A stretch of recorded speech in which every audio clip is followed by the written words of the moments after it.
باب فإن تابوا وأقاموا الصلاة وآتوا الزكاة فخلوا سبيلهم۔ باب اور حدیث دونوں کے متعلق کچھ عرض کر دیا گیا تھا اور ترجمہ بھی ہو گیا تھا۔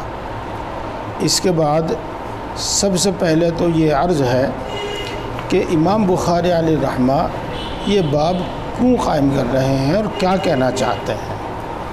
تو دیکھو، اس سلسلے میں ایک بات آپ کو بتائی گئی تھی کہ امام بخاری کی عادت شریفہ یہ ہے کہ وہ کتاب قائم کر کے ایک دو یا اس سے زیادہ ابواب قائم کرتے ہیں جو عام ہوتے ہیں، اور اس کے بعد پھر وہ ان کے تحت میں خاص ابواب قائم کرتے ہیں، ذیلی ابواب قائم کرتے ہیں جو ان عام ابواب ہی کی گویا کہ تفصیل ہوتی ہے۔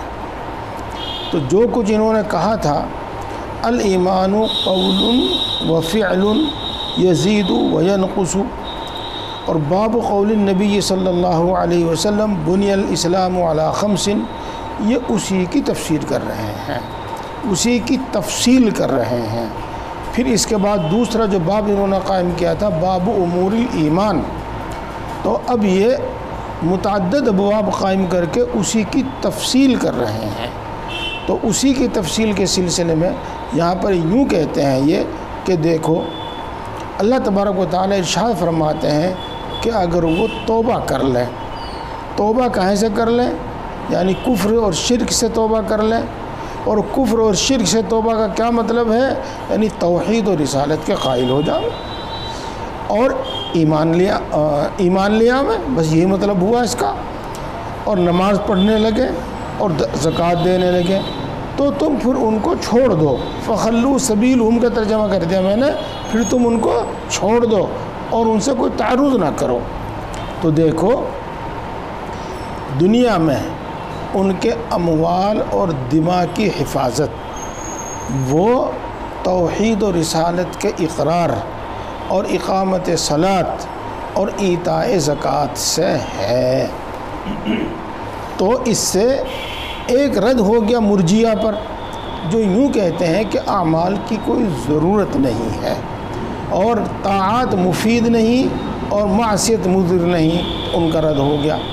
اور پھر جو امام بخاری علیہ الرحمہ کی اپنی تعبیر ہے، میں دعویٰ نہیں کہتا، چونکہ دعوت تو اہل حق کا سب کا ایک ہی ہے، تو جو ان کی اپنی تعبیر ہے کہ اعمال ایمان کا جز ہے، اس کو وہ بتانا چاہتے ہیں کہ یہاں پر اقامت صلاۃ اور ایتاء زکوٰۃ یہ ایمان کا جز ہے، اور ان تینوں کے مجموعے سے ان کے اموال اور ان کی دماغ کی حفاظت ہے۔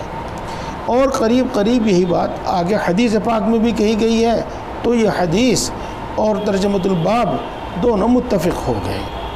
یہاں پر ایک بات تو وہ مشہور ہے، اعتراض جو عام طور سے عام لوگ کرتے ہیں کہ دیکھو، جب نماز اور زکوٰۃ ہے تو پھر اس کے بعد کسی دوسرے عمل کی ضرورت تو ہے نہیں، بس یہی دو عمل کافی ہیں۔ تو یہ اعتراض انتہائی احمقانہ اور انتہائی جاہلانہ ہے، اور وہ اسلوب کلام سے ناواقف ہونے کی بنا پر ہے۔ یہ بات سبھی جانتے ہیں کہ تمام ضروری باتوں کا ذکر نہیں کیا جاتا، بلکہ مثال کے طور پر ان میں سے ایک دو اہم بات کا ذکر کر دیا جاتا ہے۔ تو یہاں پر ایسا ہی ہے، اور رسول اللہ صلی اللہ علیہ وسلم نے بھی حدیث پاک میں ایسا ہی فرمایا ہے۔ اس واسطے کہ ایک حدیث پاک آئی ہے جس میں اس طرح پر ہے، امرت ان اقاتل الناس حتی یقولوا لا الہ الا اللہ محمد رسول اللہ، اور ایک میں اس طرح پر آیا ہے امرت ان اقاتل الناس حتی یقولوا لا الہ الا اللہ، وہاں محمد رسول اللہ بھی نہیں ہے۔ تو ان میں بات بہت ہی اختصار سے کہی گئی ہے۔ اور ایک حدیث پاک میں آیا ہے امرت ان اقاتل الناس حتی یشہدوا اللہ الہ الا اللہ وان محمد حتی یشہدوا اللہ الہ الا اللہ ویؤمنوا بی وبما جئت بہ، تو وہاں پر پوری تفصیل کر دی۔ تو بہرحال یہ اسلوب کلام سے جو واقف نہیں ہے وہ یہ اعتراض کرتے ہیں، ورنہ حقیقت میں اعتراض ہوتا نہیں۔ تمام باتیں ہر موقع پر تفصیل سے نہیں بیان کی جاتی، بلکہ جیسا موقع ہوتا ہے اور جیسا مخاطب ہوتا ہے اس کے مطابق بات کبھی مفصل کبھی مختصر بیان کر دی جاتی ہے۔ یہ بات ہو گئی جی۔ اور حدیث پاک کا ترجمہ اور کچھ مطلب آ ہی گیا تھا، اب یہاں پر ایک دوسری بحث شروع ہوتی ہے، وہ یہ ہے کہ دیکھو اس آیت شریفہ اور حدیث پاک کا حاصل تو یہ ہو گیا کہ مجھے حکم دیا گیا ہے کہ میں قتال کرتا رہوں، اور جب وہ ایمان لے آوے اور مسلمان ہو جاوے تو پھر قتال بند کر دیا جاوے اور ان کے اموال اور ان کی جان پھر محفوظ ہیں۔ یہ ہوا تو دیکھو ایمان نہ لانے کی صورت میں، ایمان لا لانے کی صورت میں یہاں پر بس یہی ہے کہ ان کو قتل کیا جائے گا یا ان کو ملک چھوڑنا پڑے گا، یہ دو ہی، اور تیسرا کوئی راستہ نہیں ہے۔ تیسرا کوئی آج کل کی زبان میں جس کو کہتے ہیں تیسرا کوئی آپشن نہیں ہے، یہ ہے۔ تو دیکھو جو آپ نے سمجھا اس آیت شریفہ سے اور اس حدیث پاک سے وہ بالکل صحیح سمجھا، اور ایسا ہی ہے اس واسطے کہ فَإِن تَابُوا وَأَقَامُوا الصَّلَاةَ وَآتَوُا الزَّكَاةَ فَخَلُّوا سَبِيلَهُمْ کی جو تفسیر آپ کے سامنے کی گئی تھی اس میں بتلایا گیا تھا کہ یہ کفار عرب اور مشرکین عرب کے بارے میں ہے، اور ان کے بارے میں ہے جنہوں نے عہد کی خلاف ورزی کی، یا جن سے بلا تعیین مدت کوئی عہد تھا، یا جن سے کوئی عہد ہی نہیں تھا، یہ ان کے لیے ہے۔ اور مشرکین عرب کے واسطے، کفار عرب کے واسطے یہی ایک ہے، یا تو اسلام یا قتل یا پھر جلا وطن ہونا اور جزیرۃ العرب چھوڑ دے، یہ ہے۔ اور یہ بات بالکل اپنی جگہ پر درست ہے۔ دیکھو رسول اللہ صلی اللہ علیہ وسلم نے ارشاد فرمایا ہے لا یجتمعان فی جزیرۃ العرب، لا یجتمع فی جزیرۃ العرب دینان۔ اس کو مسلم نے بھی روایت کیا، اس کو بخاری نے بھی روایت کیا اور دوسروں نے بھی روایت کیا۔ اور ایک حدیث پاک میں آیا ہے اخرج المشرکین من جزیرۃ العرب، اور ایک میں یہود و نصارہ کے متعلق آیا ہے اخرج الیہود والنصارى من جزیرۃ العرب، تو وہ وہی ہے کہ لا یجتمع دینان فی جزیرۃ العرب، یہ وہی ہے۔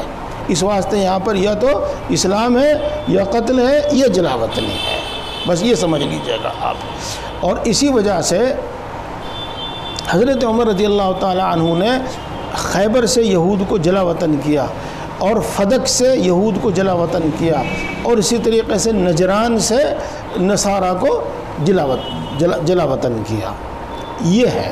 تو یہاں عرب کے واسطے، مشرکین عرب کے واسطے یہی ہے۔ امید ہے کہ بات سمجھ میں آ گئی ہوگی، اور یہ بھی بات یہ کہ ان کے واسطے کوئی دوسرا آپشن نہیں ہے، کوئی دوسرا راستہ نہیں ہے۔ اور اس سے آپ یہ سمجھ گئے ہوں گے کہ جو حدیث پاک میں آیا ہے امرت ان اقاتل الناس، تو الناس یہ اپنے عموم پر نہیں ہے، بلکہ اس سے اناس العرب مراد ہوگا، یہ ہوگا، یہ بات ہو گئی۔ اب میں تھوڑی سی بات افادے کے طور پر آپ کو بتلا دوں کہ جزیرۃ العرب اس کی تعیین اور تحدید میں اختلاف ہے۔ امام شافعی علیہ رحمت فرماتے ہیں کہ صرف اس سے حجاز مقدس مراد ہے، لیکن اس کی جو مشہور تعریف ہے وہ یہی ہے کہ بحر احمر، بحر ہند اور خلیج فارس اور اردن سے عراق، یمن تک، یہ تمام علاقہ جزیرۃ العرب کہلاتا ہے۔ اور جزیرۃ العرب سے مراد وہ لیا گیا ہے جہاں اسلام سے پہلے عرب رہا کرتے تھے اور عرب کا تسلط تھا اور عرب کا قبضہ تھا، وہ مراد لیا گیا ہے۔ اور اس میں یعنی جزیرۃ العرب میں یہ ہیں جو ملک میں آپ کے سامنے گنوا رہا ہوں میری معلومات کے مطابق، اور ان میں سے کوئی چھوٹ بھی سکتا ہے، مثلا اردن ہے، عمان ہے، عراق ہے، کویت ہے، بحرین ہے، یمن ہے، سعودی عرب ہے، تو یہ جزیرۃ العرب ہے۔ اور ان میں کوئی کافر مستقل طور پر متوطن ہو کر وہاں کا رہائشی، یعنی اس کو ہم اپنی زبان وہاں کا شہری نہیں ہو سکتا، وہاں قیام تو کر سکتا ہے، رہ تو سکتا ہے، لیکن وہاں کا شہری نہیں ہو سکتا۔ یہ مطلب ہے، اور یہ مطلب اس آیت شریفہ اور اس حدیث کی روح سے بالکل درست ہے۔ اور آیت جزیہ کو اس کے واسطے ناسخ نہیں قرار دیا جانے کا، وہ جو ہے نا قاتل الذین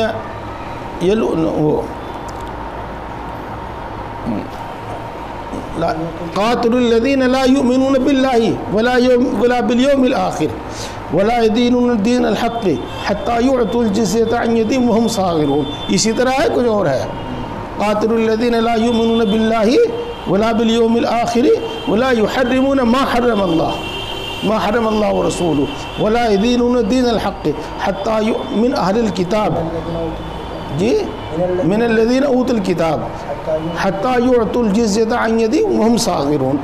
تو یہ آیت جزیہ کے واسطے اس کے واسطے ناسخ نہیں ہے، اس واسطے کہ رسول اللہ صلی اللہ علیہ وسلم کے وصال اور آپ کی وفات کے وقت جو آپ کا آخری کلمہ تھا، یعنی بہت ساری آخری باتیں تھیں، ان میں سے ایک یہ بھی تھا اخرج المشرکین من جزیرۃ العرب، اور ایک میں اس طرح روایت کیا گیا ہے، ممکن ہے دونوں بات آپ نے فرمائی ہو کہ اگر میں آئندہ سال تک زندہ رہا تو مشرکین کو جزیرۃ العرب سے نکال دوں گا، لہذا یہ آیت جزیہ اس کے واسطے ناسخ نہیں ہے۔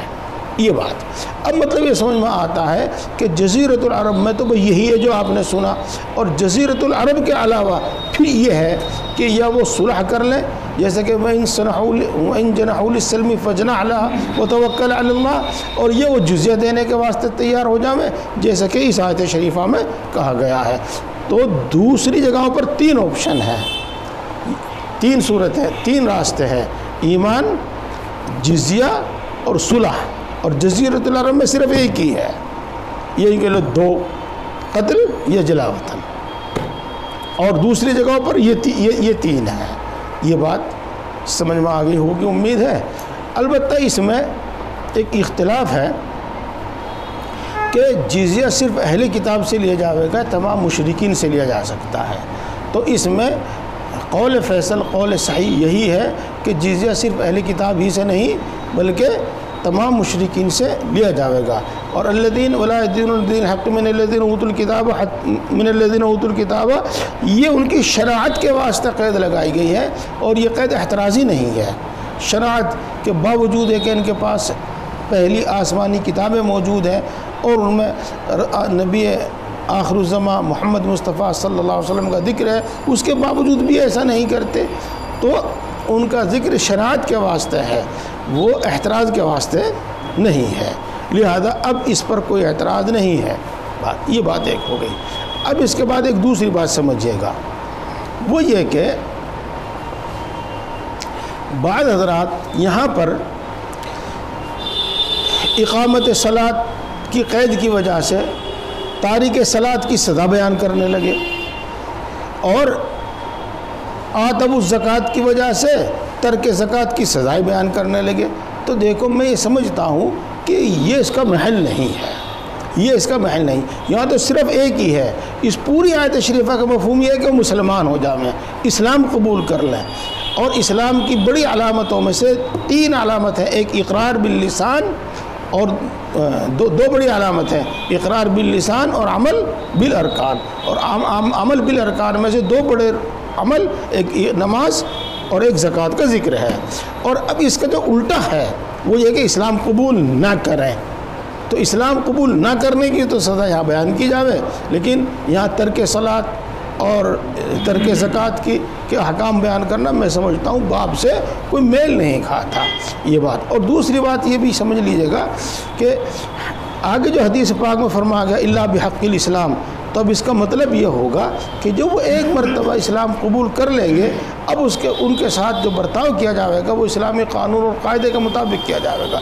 مثلا وہ مرتد ہوتے ہیں تو ارتداد کی اسلام میں جو سزا ہے وہ ہوگا، اور مثلا وہ نماز ترک کرتے ہیں تو ترک نماز کی جو سزا ہے وہ ہوگا، اور اگر زکوٰۃ نہیں دیتے تو جو اس کا حکم ہے اس کے مطابق عمل درآمد ہوگا، منکر ہیں اس کے مطابق عمل درآمد ہوگا، اور یہ احکام اپنی جگہ پر معروف ہے، اب اپنی جگہ پر مقام بیان کیے جائیں گے۔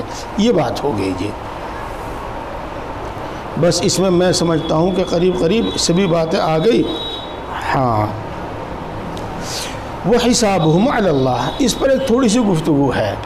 علی وجوب کے واسطے آتا ہے، اور اہل سنت والجماعت کا عقیدہ یہ ہے کہ اللہ تبارک و تعالیٰ پر کچھ بھی واجب نہیں ہے.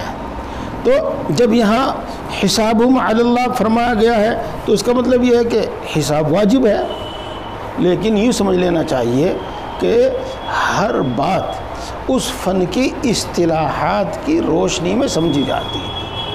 تو جب یہ اصول طے ہے کہ اللہ تبارک و تعالیٰ پر کوئی چیز واجب نہیں ہے، جیسے کہ اللہ تبارک و تعالیٰ ارشاد فرماتے ہیں لا یسأل عما یفعل وہم یسألون، اور واجب کا مطلب تو یہی ہے کہ اگر اس کو ادا نہ کرے تو اس سے بات پرس کی جاوے، اور اللہ تبارک و تعالیٰ سے بات پرس ہو نہیں سکتی، کوئی کر نہیں سکتا، تو اللہ تبارک و تعالیٰ پر کوئی چیز واجب نہیں ہے. لہذا یہاں پر یوں کہا جاوے گا کہ یہ ایسا واجب ہے جو اللہ تبارک و تعالیٰ نے اپنے اوپر خود لازم کر لیا ہے، اور جس کا مطلب وہ نہیں ہے کہ اگر نہ کرے تو اس سے باز پرس کی جاوے. تو دیکھو یہاں کچھ لوگ آپ کو الٹی باتیں بتائیں گے، اگر یہاں سے اعلیٰ لام کے معنی میں ہے، یہاں اعلیٰ مجازی ہے. دیکھو یہ تعویلات مجھے پسند نہیں آتی، یہ تعویلات مجھے بالکل پسند نہیں آتی. لفظ کو اس کے لغوی معنی میں معنی موضوع میں رکھیے گا، مجاز اور تعویل کی ضرورت نہیں، جہاں کام نہ چلے وہاں دیکھی جائے گی. بس اب آگے چلتے ہیں. بسم اللہ الرحمن الرحیم.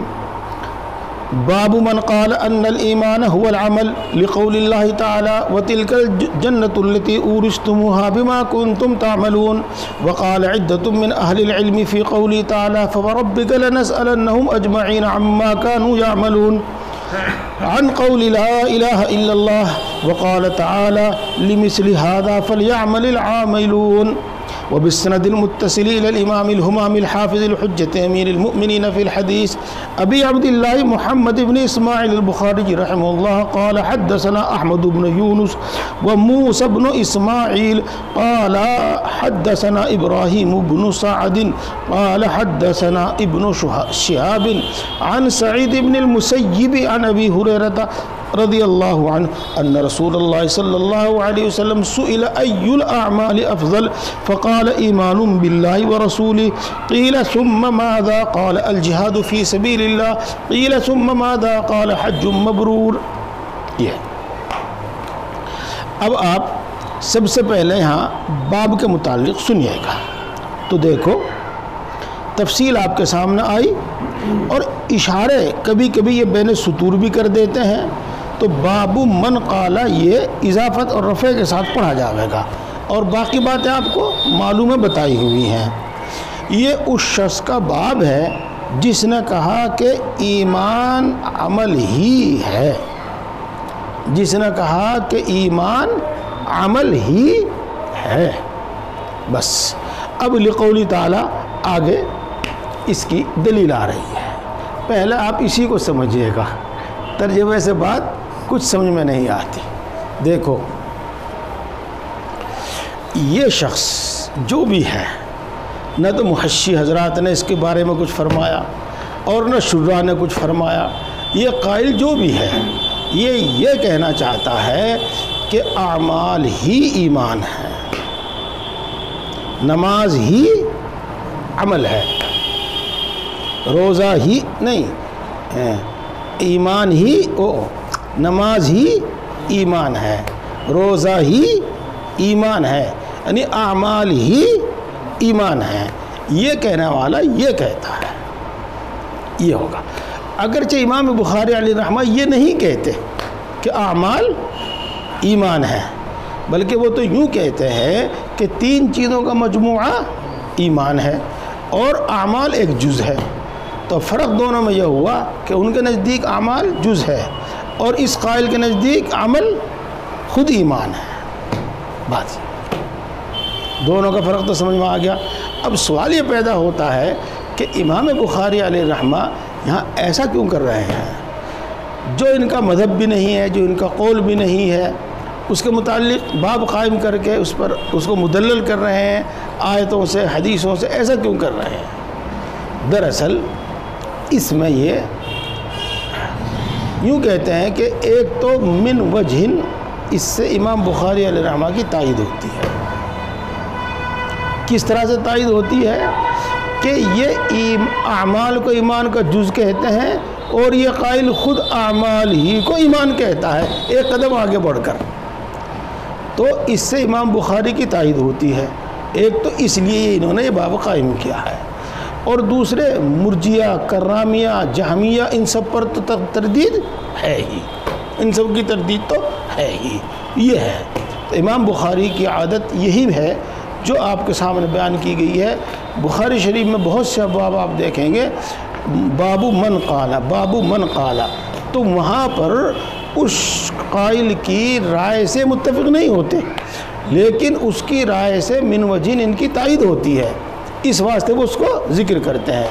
اسی طریقے سے بہت جگہ پر یہ حرف استفہام کے ساتھ باب قائم کرتے ہیں، تو وہاں پر یہ اس لیے کرتے ہیں کہ وہاں پر بہت سارے احتمالات ہوتے ہیں، تو ان میں سے کسی کو متعین نہیں کر پاتے، تو اس کو سوال کے طرز پر باب قائم کر کے مخاطب پر چھوڑ دیتے ہیں کہ اس میں سے جو تیرا جی چاہے وہ فیصلہ کر لے، جو تیرے نزدیک اچھا ہو، مدلل ہو، مضبوط ہو، وہ فیصلہ کر لے. تو ایسے ہی یہاں پر یہ بات اب پوری ہو گئی اور اس کا منشا بھی معلوم ہو گیا، اور باب من قال ان الایمان هو العمل کا مطلب بھی صاف ہو گیا.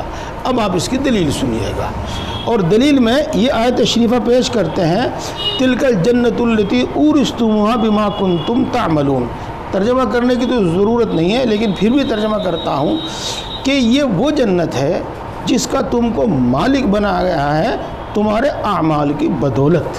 اور دوسرا ترجمہ کروں، تمہارے اعمال کے سبب. بما کنتم تعملون کا ترجمہ ہو گیا جو تم کیا کرتے تھے، تمہارے اعمال کے سبب. یہ ہے تو دیکھو پھر بات ذہن سے نہ نکل جاوے. سب سے پہلے تو اورثتم کا ترجمہ سمجھو. اورثتم کا مطلب ہے وارث ہونا، اور وراثت عام طور سے یہ کہا جاتا ہے کہ کسی کا انتقال ہو اور اس کا ترکہ قانون کے اعتبار سے، قانونی اعتبار سے وہ اس کے پسماندگان کو ملے، اس کو وراثت کہتے ہیں، وراثت کہتے ہیں. تو یہاں تو جنت میں تو کوئی ایسی صورت ہے نہیں کہ کوئی مرا ہو اور وہ جنت چھوڑ کے گیا ہو اور پھر اہل ایمان کو ان کی وراثت میں جنت ملی ہو، وراثت میں جنت ملی ہو، ترکے کے طور پر جنت ملی ہو. یہاں ایسا تو کچھ ہے نہیں، تو پھر اورثتم کیوں کہا گیا ہے؟ یہ سوال تو سمجھ میں آ گیا ہوگا. اور دیکھو میں آپ کو چاہے تو آپ میری تعریف سمجھ لو اس کو، اور یا میری جہالت سمجھ لو، جو ایسے ویسے اقوال بیان کرتے ہیں حضرات، تو میں انہیں سمجھتا بھی نہیں، سمجھنے کی کوشش بھی نہیں کرتا اور محفوظ کرنے کی کوشش بھی نہیں کرتا. بس لہذا چونکہ وہ اس قابل نہیں مانتا میں ان کو کہ ان کو سمجھا جاوے، ان کو بیان کیا جاوے. اس واسطے بس میں یوں کہوں گا کہ دیکھو اورثتم اس میں تملیک بھی پائی جاتی ہے. تملیک اس کے معنی تضمنی ہے. بولو، اورثتم تملیک معنی تضمنی ہے، تملیک اس میں پائی جاتی ہے اور وہ اس کے معنی تضمنی ہے. تو معنی تضمنی کا ارادہ کیا گیا ہے اور یہ کہا کہ تم کو مالک بنایا گیا ہے. دیکھو کتنی بڑھیا بات ہے، ایک دم سیدھی دماغ میں جاوے کہ رکتی ہی نہیں. ایک بات. اور دوسری بات یہ ہے، پھر اس پر ایک سوال یہ ہو سکتا ہے کہ اس کو تملیک سے کیوں نہیں تعبیر کیا گیا، وراثت سے کیوں تعبیر کیا گیا؟ تو آپ سمجھو، دیکھو یہاں یہ نقطہ بلاغت کا ہے، بلاغت کا ایک نقطہ ہے.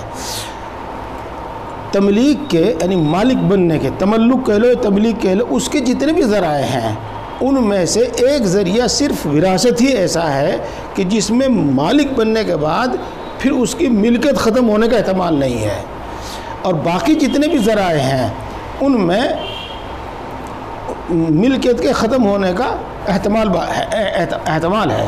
مثال کے طور پر بیع ہے، تو اگر اس میں بائع اقالے پر بزد ہو جاوے، یا مثال کے طور پر اس میں کوئی عیب نکل جاوے اور خود مشتری اس کو واپس کر دے، تو بہرحال بیع کے بعد ملکیت زائل ہو سکتی ہے. اسی طریقے سے ایک ہے ہبہ، کہ ہبے میں سے ملکیت ثابت ہوتی ہے. تو ہبے سے اگرچہ ملکیت ثابت ہو جاتی ہے، لیکن بہت سی صورتوں میں ہبہ میں واپسی کا آپشن موجود ہوتا ہے. واپسی کی صورت موجود ہو سکتی ہے. تو ہبے سے آدمی جس چیز کا مالک ہوا اس کی ملکیت رد ہو سکتی ہے، اور بیع سے جس چیز کا مالک ہوا اس کی ملکیت رد ہو سکتی ہے. لیکن قانون وراثت سے جس کا وہ مالک ہوا اس کی ملکیت رد نہیں ہو سکتی. تو ایسا ہی حال یہاں پر جنت کا ہے کہ جنت کی جب ملکیت ہو گئی تو یہ کبھی رد نہیں ہوگی اور جنت ہمیشہ ہمیشہ کے لیے رہے گی. تو یہ ہے، اس لیے اللہ تبارک و تعالیٰ نے اس کو اورثتموہا سے تعبیر فرمایا ہے. بما کنتم تعملون. دیکھو میں با کا ترجمہ صاف صاف کیا، تمہارے اعمال کے سبب اور تمہارے اعمال کی بدولت میں نے با کا ترجمہ صاف صاف سبب سے کیا ہے، اور میں اس پر قائم رہوں گا آخر تک. میں اس میں کوئی تعویل نہیں کروں گا، کوئی تعویل نہیں کروں گا. پہلے آپ ان کا استدلال سمجھ لیجیے گا. یہ یوں کہتے ہیں کہ جنت اعمال سے نہیں ملتی، جنت ایمان سے ملتی ہے. جنت اعمال سے نہیں ملتی، جنت ایمان سے ملتی ہے.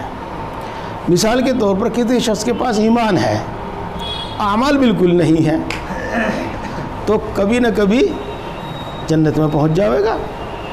اور مثال کے طور پر کسی کے پاس اعمال ہے، ایمان نہیں ہے، تو جنت بالکل نہیں ملے گی. تو ایمان سے ملتی ہے جنت، نہ کہ اعمال سے. یہ کہنے والا یہ کہتا ہے، یہ کہنے والا یہ کہتا ہے. لہذا اب یوں کہو کہ بما کنتم تعملون کا مطلب ہے بما کنتم تؤمنون، کہ جنت کے تم کو مالک بنایا گیا ہے تمہارے ایمان کی سبب سے. یہ ہے، یہ مطلب ہوا آیت شریفہ کا. اور جب یہ مطلب ہوا تو اب آگے چلو کہ اللہ تبارک و تعالیٰ نے ایمان کو عمل سے تعبیر کیا، لہذا ایمان عمل ہے. دیکھو منطق کی ضرورت پڑ رہی ہے آپ کو، سورہ کبریٰ کو ترتیب دینے کی، نتیجہ نکالنے کی ضرورت پیش آ رہی ہے. ہاں آ رہی ہے، اور سب جگہ ضرورت پڑتی ہے اس کی. یہ ہے بات پوری ہو گئی. میں سمجھتا ہوں کہ اس کی اعادے کی ضرورت نہیں ہے. اس واسطے انہوں نے کہا کہ عمل ہی ایمان ہے، چونکہ اللہ تبارک و تعالیٰ خود ایمان کو عمل سے تعبیر فرما رہے ہیں. یہاں ایک بات ٹھہر جائیے گا، سوچ لیجیے گا آپ. ایمان کو عمل کہنا درست ہے، ہم بھی کہتے ہیں، چونکہ وہ فعل قلب ہے. تو ایمان عمل ہے چونکہ وہ فعل قلب ہے. اور وہ جو بات آپ کو بتائی تھی کہ ایک معرفت ہے غیر اختیاری اضطراری معرفت، اس سے آدمی مومن نہیں ہوتا، بلکہ جبکہ اپنے دل سے اس کو تسلیم نہ کرے اور انقیاد نہ ہو. اور یہ تسلیم اور انقیاد فعل قلب ہے. تو اختیاری تصدیق ایمان ہے اور یہ فعل قلب ہے. تو ایمان کے عمل ہونے میں کسی کا اختلاف نہیں ہے. لیکن وہ جو اعمال ہیں، جو ایمان کا جز کہیے گا یا اعمال کا ایمان کا ثمرہ کہیے گا، تو وہ اعمال ایمان نہیں ہیں. اور اس کا دعویٰ یہ ہے کہ وہ اعمال بھی ایمان ہیں، اور اس سے استدلال ہے اس کا.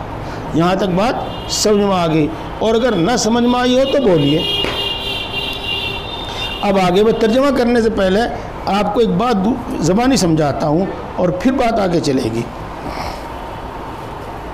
اللہ تبارک و تعالیٰ آیت شریفہ میں ارشاد فرماتے ہیں فَوَرَبِّكَ لَنَسْأَلَنَّهُمْ أَجْمَعِينَ عَمَّا كَانُوا يَعْمَلُونَ. تیرے رب کی قسم، ضرور بالضرور پوچھوں گا میں ان تمام سے اس کے بارے میں جو وہ کیا کرتے تھے. جس کا ترجمہ ہم یوں کر دیں گے کہ اللہ تبارک و تعالیٰ یوں ارشاد فرماتے ہیں، قسم کھا کے ارشاد فرماتے ہیں کہ میں ضرور بالضرور ان سب سے ان کے اعمال کے بارے میں بعد پرس کروں گا، پوچھ تاچھ کروں گا. اتنی تو بات اور ترجمہ تو سمجھ میں آ ہی گیا. اب آپ سمجھیے گا.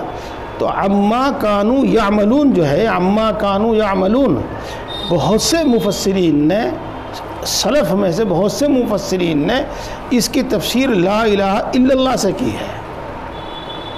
عما کانوا یعملون کا ترجمہ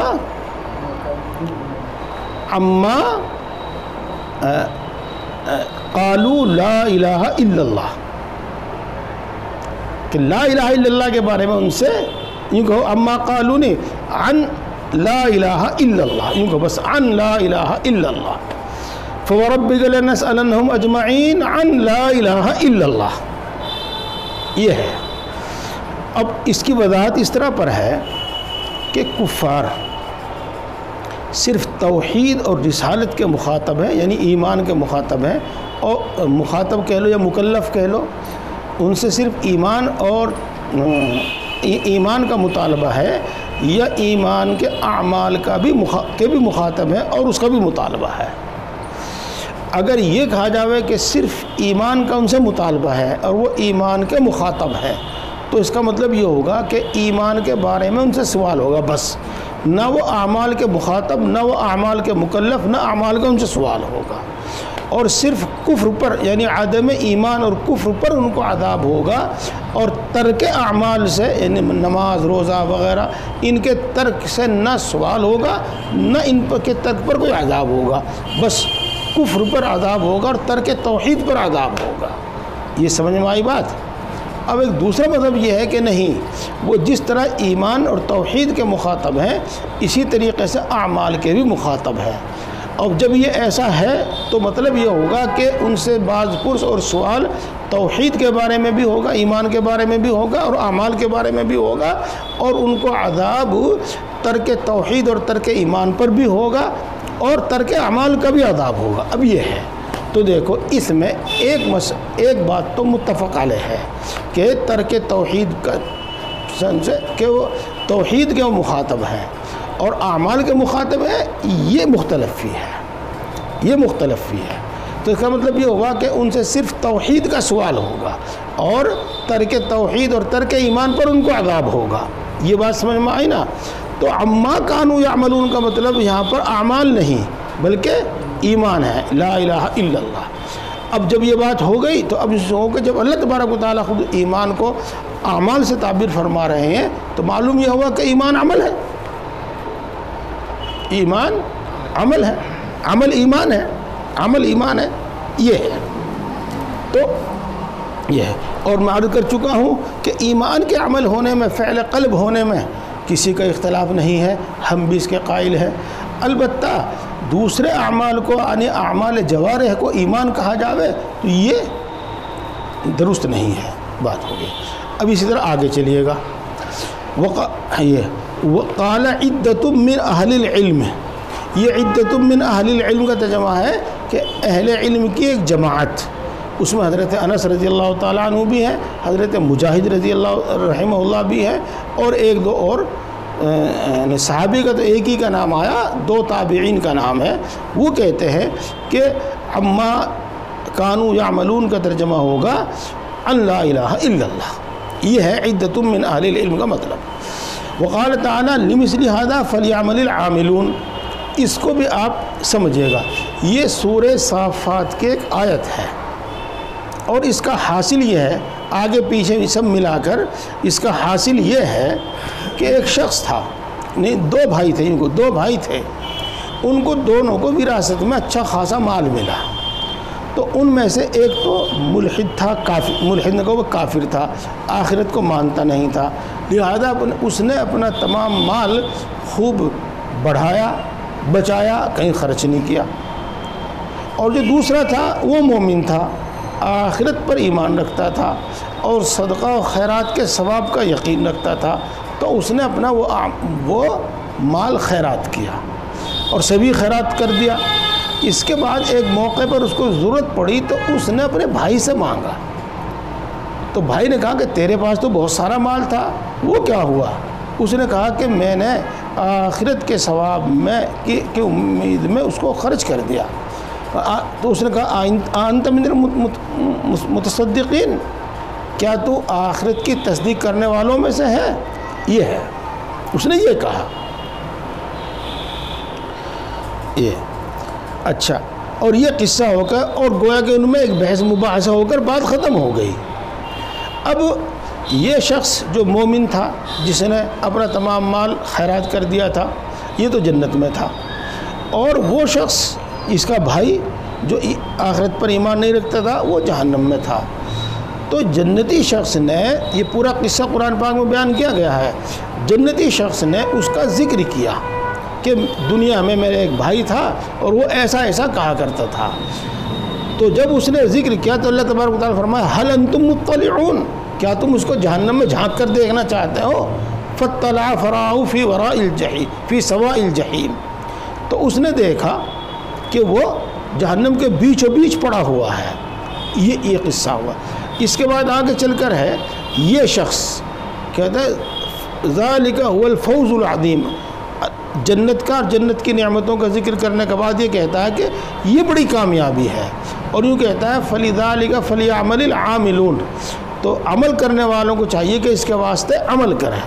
یہاں پر بھی وہی بات ہے جو آپ پہلے بتائی جا چکی ہے کہ جنت اور جنت کی نعمتیں یہ ایمان کا نتیجہ ہے نہ کہ اعمال کا.